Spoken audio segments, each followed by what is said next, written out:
샬롬, 오늘의 말씀지기 석재환 간사입니다. 하루를 말씀으로 시작하는 여러분에게 하나님의 은혜와 축복이 가득하길 소원합니다.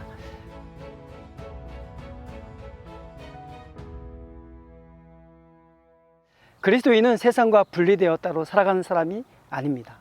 세상 속에서 그리스도의 빛이요 소금이 되어 이 세상 사람들과 함께 호흡하며 살아가야 하는 존재입니다. 오늘 본문에서 바울은 디모데에게 이렇게 말합니다. 오직 너 하나님의 사람아. 바울은 디모데에게 그가 하나님의 사람임을 재차 강조하고 있습니다. 디모데 자신도 목회하면서 자신이 하나님을 섬기는 하나님의 사람임을 알고 있을 것입니다. 그러나 그의 영적 스승인 바울의 말에는 디모데를 향한 그의 깊은 애정이 담겨 있음을 보게 됩니다. 그래서 이 말에는 어떠한 일이 있어도 이렇게 살아주길 부탁하고 권면하는 바울의 마음이 담겨 있습니다. 그리고 이 말은 디모데뿐 아니라 그리스도를 믿는 모든 사람에게도 해당되는 말입니다. 세상을 살아가면서 그리스도인들은 하지 말아야 할 것과 또 적극적으로 해야 할 것들이 있습니다. 성경에도 보면 하라는 명령과 하지 말라는 명령이 함께 있음을 우리는 알아야 합니다. 하지만 우리는 늘 부정명령이 더 강하게 다가오기도 하여 그것을 하지 않으면 우리는 괜찮게 사는 것이라고 착각에 빠지곤 합니다. 예를 들면 도둑질하지 말라는 것은 잘 지키는데 내 이웃을 내 몸같이 사랑하라는 말씀을 따르는 데는 소극적일 때가 많습니다. 11절 12절에서는 무엇을 피하라고 말씀하고 있죠? 여기서 말하는 이것들은 앞에서 언급한 그리스도인이 하지 말아야 할 것들에 대한 모든 것을 말합니다. 우리는 다른 교훈을 따르지 말아야 합니다. 교만하여 변론과 언쟁을 피해야 합니다.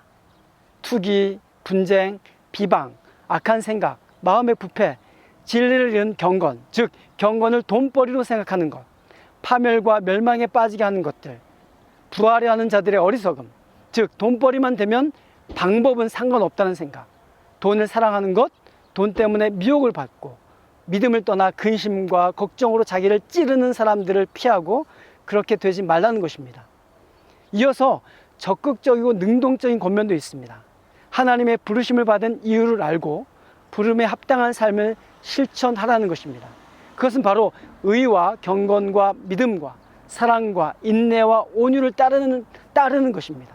즉 믿음의 선한 싸움을 하라는 것이죠. 바울은 다른 서신서에서도 그리스도인들에게 영적 싸움이 있음을 알려줍니다. 로마서에서 믿음으로 하지 않는 것이 죄라고 말한 것처럼 우리는 매일 믿음의 싸움을 해야 합니다. 그것이 바로 우리의 믿음을 보존하고 하나님께서 우리에게 주신 영생을 취하는 삶입니다. 하나님의 사람으로 살아야 하는 이유는 하나님의 선택과 하나님의 부르심이 있었기 때문입니다. 나를 부르신 하나님은 어떤 분이라고 말씀하고 있죠? 말씀해 보니까 말씀에 만물을 살게 하신 하나님이시라고 말하고 있습니다. 만물을 살게 하신 하나님 앞에서라는 말과 또 본디오 빌라도를 향하여 선한 증언을 하신 그리스도 예수 앞에서란 말은 무슨 뜻일까요? 여기 왜 본디오 빌라도가 등장하는 것일까요? 만물을 창조하시고 존재하게 하신 하나님, 인간도 만물 중에 하나죠. 지금 내 존재의 근원, 존재의 이유는 그분이 계시기 때문입니다. 우리의 삶은 결코 그분을 떼어놓고 생각할 수가 없습니다. 하나님 앞에서라는 말은 라틴어로 코람 데오라는 말이 있습니다. 우리는 항상 그분 앞에 살아갑니다. 우리는 그분의 눈동자를 벗어날 수가 없습니다. 우리의 앉고 일어섬을 아시고 호흡까지 주관하시는 주권자라는 말에 담긴 의미를 우리는 생각해 봐야 합니다. 산자와 죽은 자를 심판하실 분 앞에서 엄히 명한다는 말을 바울은 하고 있습니다. 바울이 지금 말하고 있는 근거는 하나님과 예수 그리스도께서 하시는 명령이라는 것입니다. 여기에 빌라도가 왜 나왔을까요? 빌라도는 세상의 통치자, 주권자 또는 재판자를 의미합니다. 여기서 빌라도가 언급된 것은 예수님이 십자가에 못 박히도록 최종적으로 언도한 세상의 주권자고 통치자고 재판장이었기 때문에 그의 직임과 또 예수 그리스도가 대비되기 때문에 그가 나온 것입니다. 인간의 재판장도 그러한 권한이 있는데 과연 만물의 창조주이시며 주관자이신 하나님의 권세는 어떠하겠느냐 하는 것입니다. 14절에서는 예수 그리스도께서 나타나실 때까지 성도들이 흠없이 책망받을 것도 없이 그 명령을 지키라고 권면합니다. 만물의 마지막은 곧 예수 그리스도께서 다시 오시는 그날이 될 것입니다. 이 세상의 모든 것은 유한하며 제한되어 있습니다. 시작이 있으면 끝이 있기 마련입니다. 우리는 우리에게 주어진 삶 속에서 우리 삶의 방식을 선택해야 합니다.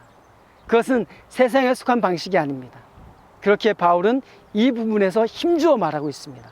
세상이나 세상의 것들을 사랑함으로 그것들을 좇지 말고 하나님의 말씀을 따르며 믿음의 선한 싸움을 싸우라는 것입니다. 이것은 매일의 삶에서 이루어지는 것입니다. 영생은 가만히 주어지는 것이 아닙니다.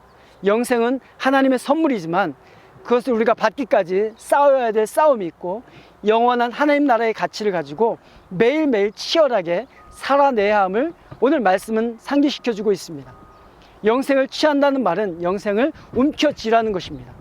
영생은 단순히 영원한 생명, 즉 천국에서 영원히 살아가는 삶만을 이야기하지 않습니다. 요한복음 17장에서 예수님께서 말씀하신 영생의 정의가 있는데 그것은 유일하신 참 하나님과 그의 보내신 자 예수 그리스도를 아는 것이라고 말씀하고 있습니다. 영생은 하나님과 예수 그리스도를 체험하는 것이고 그분과 매일매일 동행하는 것입니다. 매일의 삶 속에서 그분을 인정하며 기억하며 그분이 원하시는 삶을 믿음으로 고백하고 살아가는 삶임을 우리는 기억해야 합니다. 하나님은 복되시고 유일하신 주권자이시며 만왕의 왕이시며 만주의 주이시며 그는 죽지 않으시고 가까이 하지 못할 빛에 거하시고 어떤 사람도 육적인 눈으로 하나님을 볼 수는 없습니다. 그분에게 존귀와 영원한 권능을 돌리는 것이 마땅합니다. 하나님의 사람은 하나님의 사람만이 가진 향기가 있습니다. 하나님의 사람은 하나님을 증거하는 사람입니다. 그렇게 되면 하나님의 사람으로서 마땅한 삶의 태도를 취해야 합니다. 무엇을 먹고 무엇을 마시며 어떻게 사람들과 관계하며 우리의 삶을 통해 그리스도를 드러낼 것인가를 날마다 고민하고 기도하며 선택하고 그 선택에 대한 책임을 지어야 되는 것입니다. 또한 자신의 삶을 돌아보며 그리스도에게 합당한 삶을 살았는지 매일 점검해 보아야 합니다. 그럴 때 주님이 다시 오시는 날 우리는 흠없고 책망받을 것도 없는 자로 살았는지를 평가받게 될 것입니다. 주님의 명령에 우리는 잘 순종하였는지 또 불순종하였는지 판가름 나게 될 것입니다. 매일매일의 삶을 주와 더불어 살아갑시다. 순간순간을 소중히 여깁시다.